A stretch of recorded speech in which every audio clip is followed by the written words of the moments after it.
एक कदम ईश्वर की ओर। और ब्रह्म अभ्यास द्वारा मन को अंतर्मुख करने से मोक्ष बहिर्मुक्त बंधन है, अंतर्मुक्त वासना से बहिर्मुख होता है, निर्वासना और अंतर्मुख हो जाता है। निर्वासना से मुक्ति, वासना से बंधन। मन के चंचलता बंधन है, मन के उत्सव हो जाना मुक्त है।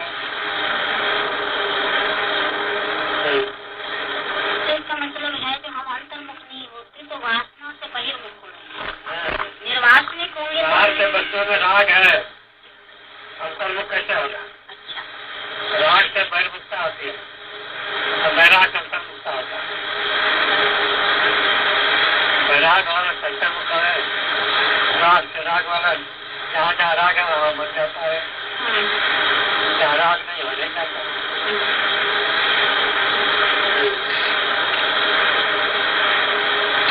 मतलब दुनिया में कोई चीज अच्छी नहीं जाने के लिए भगवान की तरफ जाने के लिए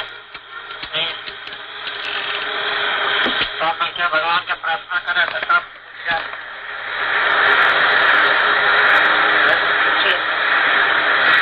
कोई न कोई उपाय निकल आए। जब सब सुखी होना चाहते हैं तो प्रार्थना क्यों नहीं करते? सुखी होना चाहते हैं, दुनिया को लूट करके सुखी होना चाहते हैं, एक दूसरे के साथ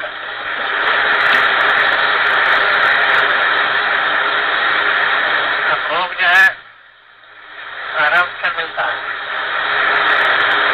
प्रारंभ जो सब मिला नहीं तो भोगों के लिए लड़ाई करते हैं, नहीं मिलते तो चोरी जारी बीमारी करते हैं। भोग तो प्रारंभ में मिला वो मिलेगा ही। भगवान के भक्ति करो तो प्रारंभ कितना भी बिगड़ा है ठीक हो जाएगा। अच्छा, कितना भी बिगड़ा हुआ हो सब ठीक हो जाएगा। सब ठीक हो जाएगा।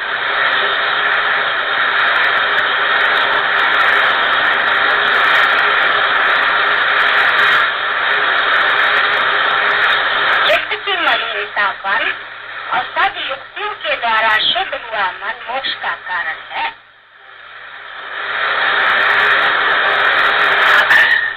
चित्त की मलिनता मन और सब युक्तियों के द्वारा शुद्ध हुआ मन मोक्ष का कारण। सब युक्तियों से, वेदांत से युक्तियों से मन शुद्ध होगा। युक्ति से मुक्ति होती है, युक्ति से मुक्ति, युक्ति से मन शुद्ध हो, मुक्त हो जाए। युक्ति शास्त्रों को सुने तो युक्ति मालूम होगा मन क्या है, उसकी निवृत्ति कैसे होती है।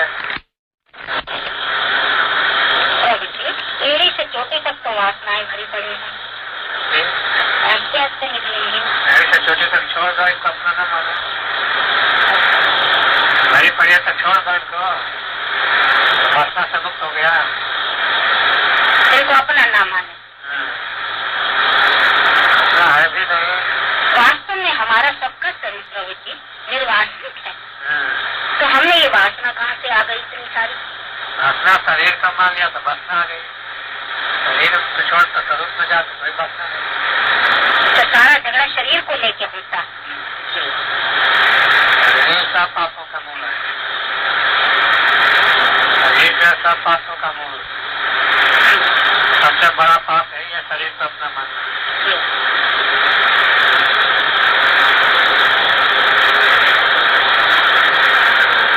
ब्रह्म ज्ञान के हुए चित्त नहीं रहता प्रवृत्ति, ब्रह्म ज्ञान के हुए चित्त नहीं रहता।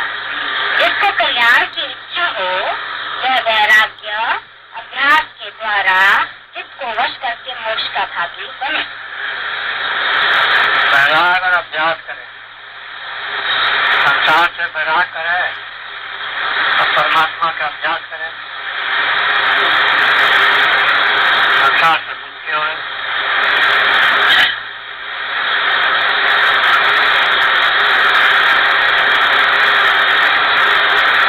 अविद्या सहित वासना के दूर होने पर मोक्ष होता है। वासना दूर हो तो मुक्ति हो जाती है। वासना होती है अंतःकरण में प्रभु जी। आप यहाँ लिखा है अविद्या सहित, अविद्या सहित वासना के दूर होने पर मोक्ष होता है। अब विद्या से सारा झगड़ा खड़ा है। अब विद्या से संसार है। विद्या की निवृत्ति विद्या से होती है, ज्ञान से। संसार से मुक्ति हो गई। अब विद्या से संसार उत्पन्न होता है, अज्ञान से संसार उत्पन्न होता है, ज्ञान से संसार मिट जाता है, ये मुक्त होता है। अच्छा, संसार का कारण जो है अविद्या है, अज्ञान है।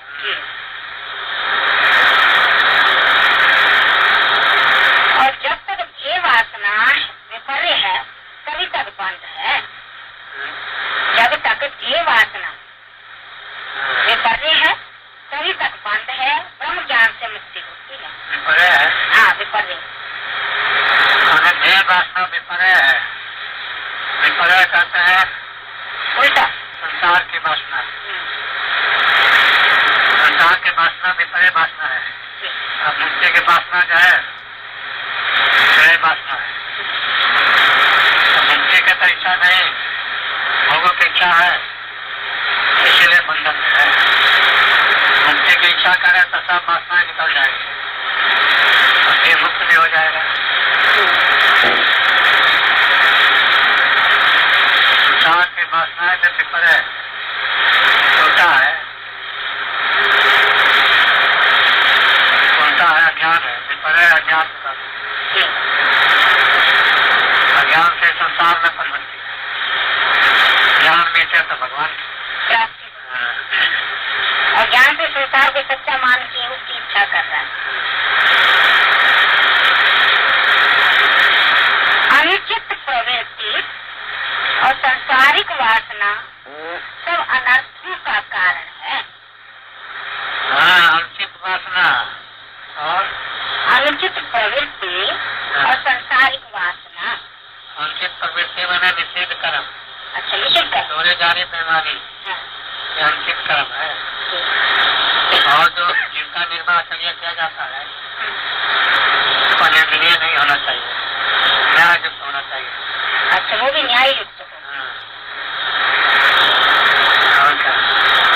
और कहा है संसारिक वासना, संसार की जितनी वासनाएं हैं सब अनर्थों का कारण है। अनेक वासनाएं अनर्थों का कारण है। चाहे भोग की वासना हो, चाहे मोक्ष की वासना हो। मोक्ष की वासना शुभ वासना है और संसार की वासना शुभ वासना है। शुभ वासना भले ही अच्छा है पर मुक्ति नहीं देगी, ऊपर से लोगों में ले जाएगी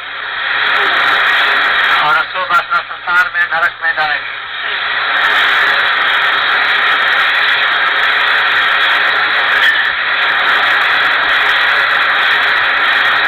आप सवेरे भी फरमा रहे थे जब तक वासना है, इच्छा है, तब तक मोक्ष भी नहीं मिलता। जब उसके इधर कुछ है नहीं तो वासना करने वाला भी कहाँ से आया? उसके लिए कुछ नहीं है तो ज्ञानियों का निश्चय है ना।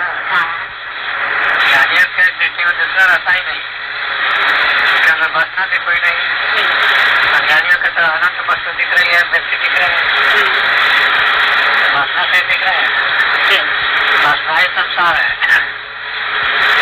निर्वासना हो जाना मुक्ति है। निर्वासना का अर्थ हुआ पूर्ण रहित प्रभु जी। कोई इच्छा न रहे, न भोग की इच्छा रहे, न मोक्ष की इच्छा रहे। कोई इच्छा न रहे तो मुक्त है, इच्छा है तो बंधन में है।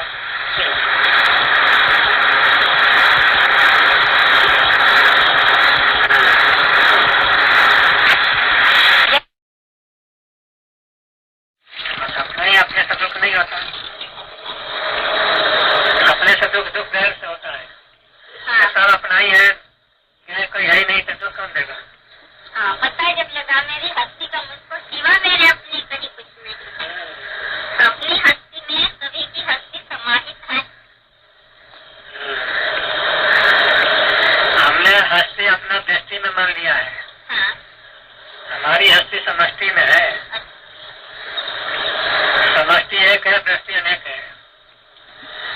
समष्टि मैं हूँ, व्यष्टि नहीं है।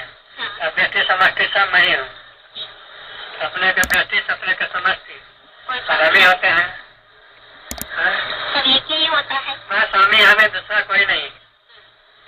दूसरा मानना, अपने सिर में पत्थर मारना अपनी।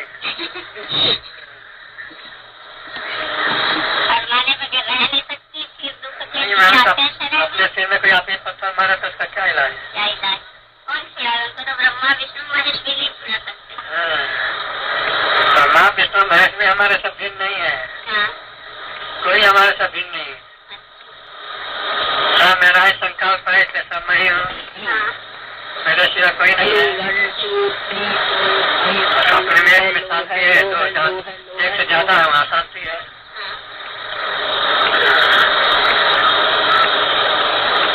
एक से ज्यादा मानना, तो किसी से राग होगा, किसी से द्वेष होगा, किसी से भय होगा, किसी पर क्रोध करेंगे।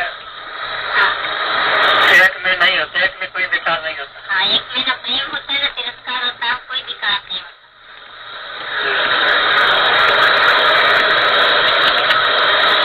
एक है ये आप और है आप।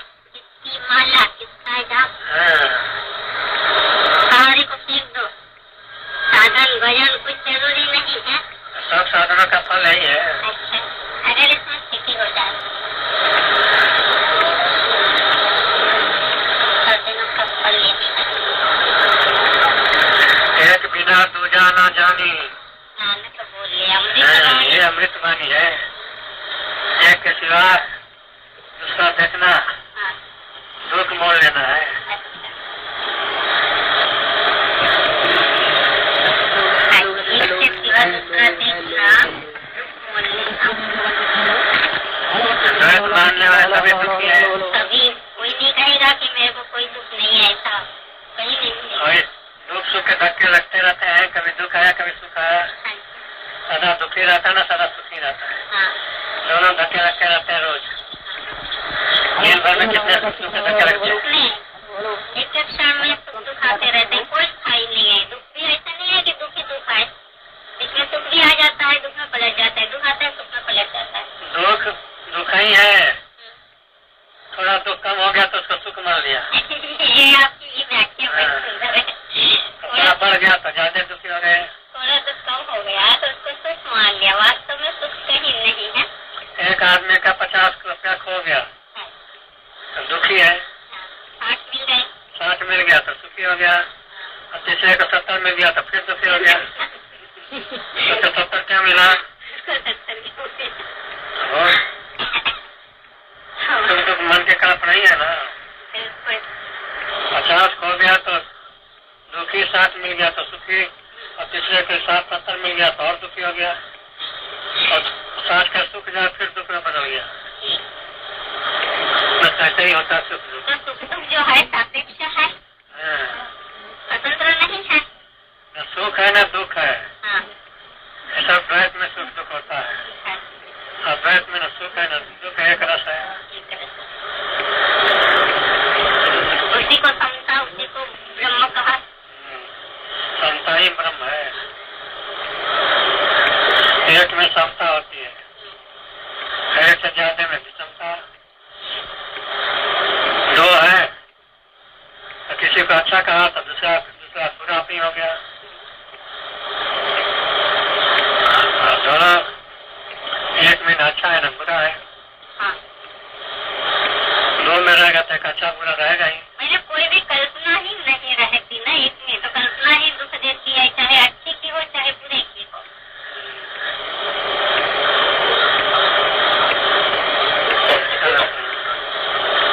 अब अज्ञान किसे कहते हैं कि वो तीसरा प्रश्न चल रहा था, उसमें इन्होंने कहा था कि गादी उपाख्यान में और चुड़ाला के उपाख्यान में भी अविद्या का यही अभावात्मक रूप उपदिष्ट हुआ है। उसने आगे ये कहा था कि विद्या कोई भाव रूप करता है, कोई अभाव रूप होता है। हाँ, कोई कहता है विद्या जो भाव रूप है, अंधकार भाव रूप है, अंधेरे की तरह अंधेरे को जब हम दिया करते। रोशनी से देखते हैं, तार से तो भागता हुआ दिखाई देता है। हाँ, अभाव रूप होता तो भागता हुआ दिखाई नहीं देना चाहिए। जैसे अविद्या भी हटती हुई मालूम पड़ती है,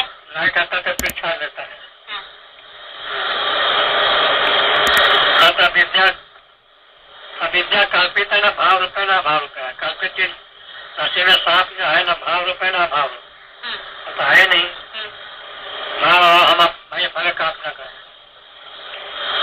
तो है नहीं, न भाव है, न भाव है, प्रतीत हो रहा है। शक्ति ने नहीं बनाया, तेरा ज्ञान नहीं बनाया है। माई के बीच में स्वयं ब्रह्मा, स्वयं विष्णु, स्वयं इंद्र, स्वयं शिव, स्वयं विश्वमिदं सर्वं तस्मादन्यन्न किंचन। आप ही ब्रह्मा है, आप ही विष्णु है, आप ही अपन में आप ही ब्रह्मा बनता है, आप ही विष्णु, आप ही शिव, आप ही सब देवी देवता और सारा संसार आप ही बना हुआ है। अपने से भिन्न कोई नहीं रहता। सुसुप्ति में कोई नहीं है, वही सपन में अनेक बन गया। सपन में ब्रह्मा, विष्णु, महेश, जीव, जगत, ईश्वर, ज्ञानी अज्ञानी बद सब बन गया। क्या कहीं और जब जाग गया तो सपने का कोई नहीं, फिर जागृत में बना लेता है। फिर सो गया, जागृत में तो कोई नहीं रहता। तो बनता बिगाड़ता कुछ नहीं, केवल निद्रा दोष से भागता है। निद्रा आया तो भाषा, निद्रा चला गया तो नहीं भाषा। और निद्रा का ही रूप है, निद्रा है अज्ञान। इसलिए संसार सारा ज्ञान मात्र है, वहाँ कुछ नहीं। जहाँ निद्रा है तो दिखता है, निद्रा नहीं रहता तो नहीं दिखता। तो निद्रा का ही रूप है। ईश्वर का ज्ञान निद्रा में सब सो रहे हैं और जगत रूपी सपना देख रहे हैं। ज्ञान में स्थित है और ज्ञान में लीन हो जाता है। इसलिए अज्ञान मात्र, सारी सृष्टि अज्ञान मात्र है, क्योंकि अज्ञान में उत्पत्ति, अज्ञान में स्थिति, अज्ञान में लीन होना है। तो सृष्टि लीन अज्ञान में होगी तो हमें ज्ञान कैसे होगा कि सृष्टि लीन हो गई नहीं हुई? ज्ञान ज्ञान का नाश कर दे तो रहेगा नहीं, तो ज्ञान ही है। अज्ञान गया तो तू कहाँ रहेगी? अज्ञान गया तो सृष्टि भी खत्म हो गई ना। अज्ञान से सृष्टि खत्म हो गई तो ब्रह्म रह गया। सृष्टि अज्ञान मात्र है। अज्ञाने न विसंज्ञान, ज्ञानी नो सिद्ध मोह न। अज्ञान से ज्ञान आवृत हो गया है और अज्ञान से ज्ञान प्रकट होता है। अज्ञान को खत्म करके आप रह जाता है, आप भी नहीं रहता। अच्छा, अज्ञान को नाश करके आप भी, जैसे खच्चर है ना, खच्चर गर्भवती होती है तो बच्चा देख आप भी मर जाती है, बच्चा भी मर जाती है। खच्चर होते हैं जानवर, खच्चर एक ही बार देती है, गधा कह जाती होते हैं। ऐसे ही अज्ञान से ज्ञान उत्पन्न होकर अज्ञान को नाश करके आप भी नाश हो जाता है, तो ब्रह्म देव का देव रह जाता है। द्वैत प्रपंच का कठिनत्व, कठोरत्व कुछ भी नहीं है। द्वैत प्रपंच का कठिनत्व, कठोरत्व कुछ भी नहीं है। अरे द्वैत प्रपंच में कठोर कठिन कुछ नहीं है। वह बात यहाँ जो कठोर भाषा न उंगली नहीं जाता है आकाश रूप। प्रपंच का दीवार भी ऐसे ही होगा, उसमें भी अंगुली नहीं जाएगा, आकाश रूप होता है। अंगुली नहीं जाएगी तो है आकाश। तो वृत्ति भी कठोराकार हो जाती है ना, जैसे वृत्ति कोमल कठोर होकर सही अनुभव होता है। अच्छा, तो द्वैत प्रपंच का कठिनत्व, कठोरत्व कुछ भी नहीं है नहीं कठोर का, जो है सांप है नहीं तो कठोर कठिन का। वो भयंकर क्या, वो काला क्या, कोबरा क्या, वह वासना द्वारा उपस्थापित होकर चैतन्य रूपादर्श में अंकित हुआ है। अंकित हो गया चैतन्य में वासना करके, वासना करके संकल्प करके जैसा होता है चैतन्य अंकित हो जाता है।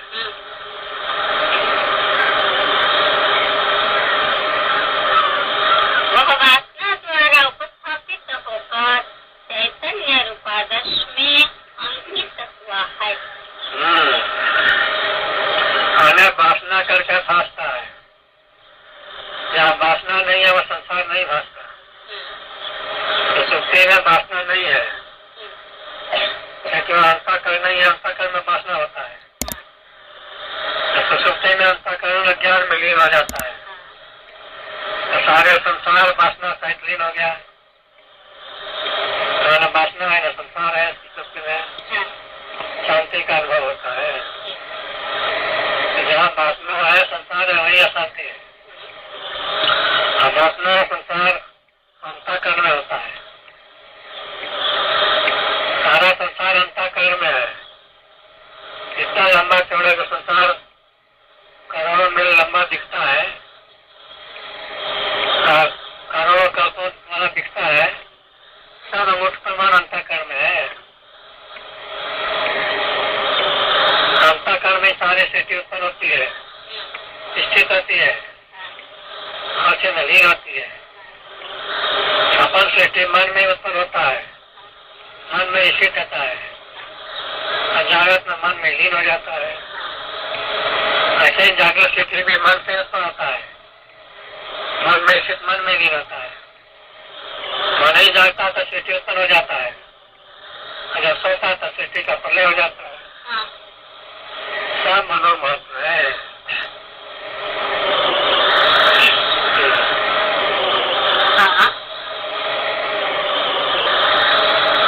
सब मनोमहत्व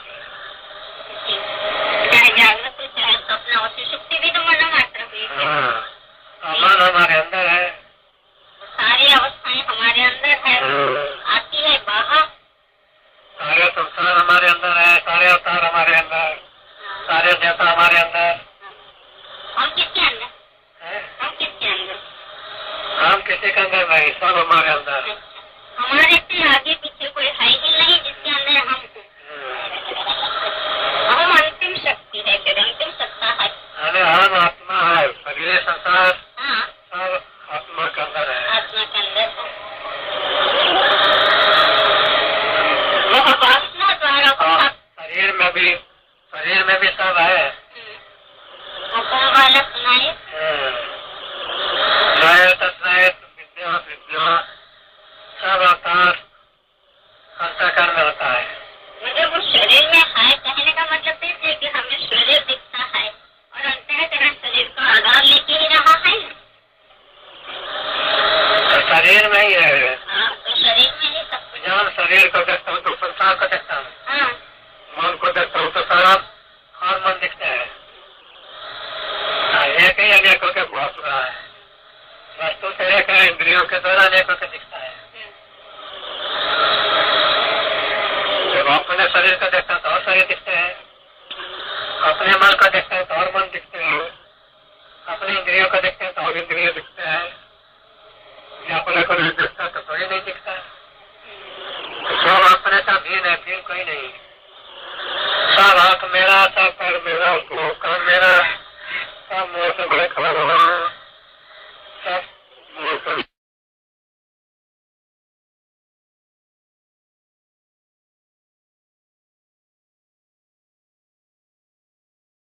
चल रहा हूँ। सब पैर हमारे हैं, पैरों से चल रहा हूँ। सब पैर हमारे हैं, सब हमारे हैं। ये विराट का वर्णन है। सब सूक्ष्म शरीर हिरण्यगर्भ नहीं हूँ, सब कारण शरीर ईश्वर नहीं हूँ, और इनका अतिरिक्त में साथी परमात्मा वो मेरा वास्तविक स्वरूप है। ये तीन स्वरूप माया के कारण धारण रखा है। मैं न स्थूल या सूक्ष्म न कारण, मैं तीनों से परे परमात्मा हूँ।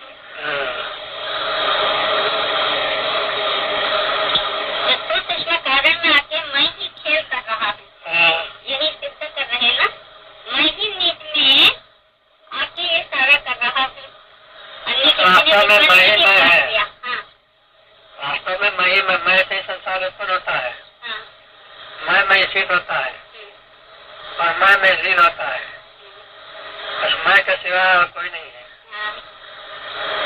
सब मैं सब अपने को मैं कहता है। कोई भी अन्य को मैं नहीं कहेंगे, अपने को मैं कहेंगे। सब मैं एक ही हुआ ना। सब मैं एक ही हुआ।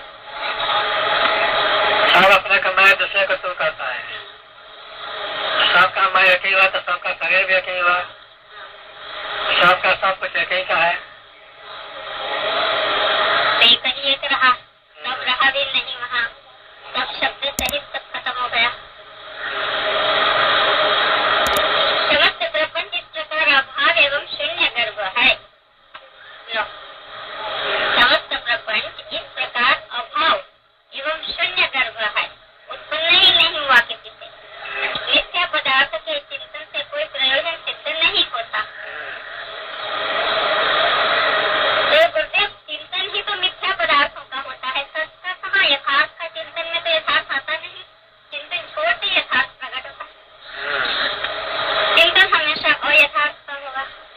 ये संसार है। हाँ, निश्चित होना ब्रह्म होना है। यह प्रयोजन सिद्ध नहीं होता। मैंने आत्मदर्शन की दृष्टि से कह रहे प्रयोजन चिंतन करता हुआ जन्म से मरण तक क्या प्रयोजन सिद्ध हुआ? दुख मिटा है कहीं? हाँ, ऐसा मन बना टाइम मिलता रहता है, मेरा भाग में इतना ही है तो संतोष कर लेता है।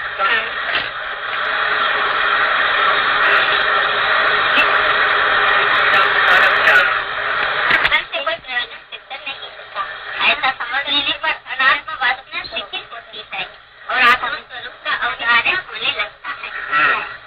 मिथ्या जान लेने से मिथ्या से मोह हट जाता है। मिथ्या से मोह हट गया, मोह हट गया तो जाके अपना स्वरूप में टिकेगा। क्योंकि और तो कोई जगह है नहीं स्वरूप से। स्वरूप को भूल के मोह में फंसा था, मोह से हटते ही स्वरूप में स्थिति हो जाती है।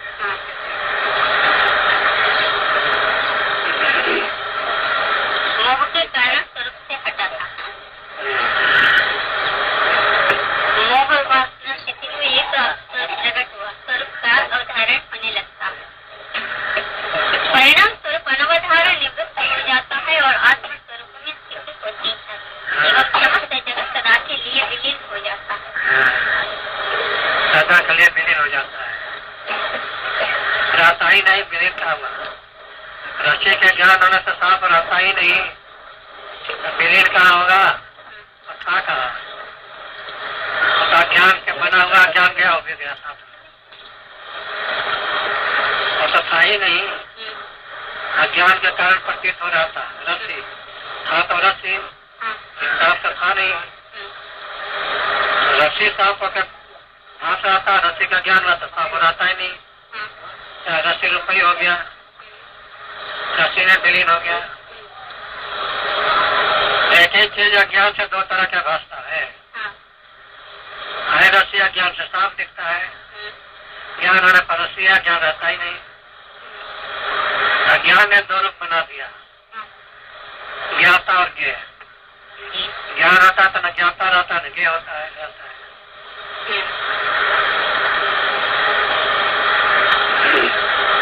देखो ज्ञान की कितनी बड़ी महिमा है कि जो 3 काल में नहीं उसको ऐसा खड़ा कर दिया, हटता नहीं, ईश्वर के लिए हटता नहीं।